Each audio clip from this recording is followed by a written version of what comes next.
समस्या का दूसरा पहलू। पिताजी कोई किताब पढ़ने में व्यस्त थे, पर उनका बेटा बार बार आता और उनको उल्टे सीधे सवाल पूछकर डिस्टर्ब कर देता। पिता के समझाने और डांटने पर भी उस पर कोई असर नहीं पड़ता। तब उन्होंने सोचा कि अगर बच्चे को किसी काम में उलझा दिया जाए तो बात बन सकती है। उन्होंने पास ही पड़ी एक पुरानी किताब उठाई और उसके पन्ने पलटने लगे। तभी उन्हें विश्व मानचित्र छिपा दिखा। उन्होंने तेजी से वो पेज फाड़ा और बच्चे को बुलाया। देखो, ये वर्ल्ड मैप है। अब मैं इसको कई पार्ट्स में डिवाइड कर देता हूँ। तुम्हें इन टुकड़ों को फिर से जोड़ना होगा और वर्ल्ड मैप तैयार करना होगा। और ऐसा करते हुए उन्होंने काम बच्चे को दे दिया। बेटा तुरंत मैप बनाने में लग गया। पिता यह सोचकर बहुत खुश थे कि अब आराम से वो 2-3 घंटे किताब पढ़ सकेगा।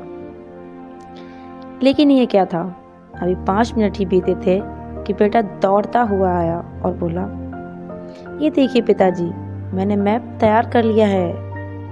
पिता ने आश्चर्य से देखा। मैप बिल्कुल सही था। तुमने इतनी जल्दी मैप कैसे जोड़ा? ये तो बहुत मुश्किल काम था। कहाँ पापा, ये तो बहुत आसान काम था।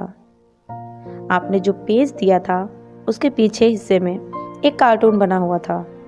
मैंने बस वो कार्टून कंप्लीट किया, मैप अपने आप बन गया। और ऐसा कहते हुए वो बाहर खेलने के लिए चला जाता है। पिताजी सोचते रह गए। तो दोस्तों, कई बार हमारी लाइफ में भी ऐसी ही प्रॉब्लम्स आती हैं। सामने से देखने पर वह बहुत ही बड़ी और भारी लगती हैं, मानो उनमें से पार पाना असंभव हो। लेकिन जब हम उनको दूसरा पहलू देख लेते हैं, वही प्रॉब्लम्स आसान बन जाती हैं। इसलिए जब कभी आपके सामने कोई ऐसी समस्या आए तो उसे सिर्फ एक नज़रिए से नहीं, अलग अलग दृष्टिकोण से देखना चाहिए। क्या पता वो बिल्कुल आसान हो।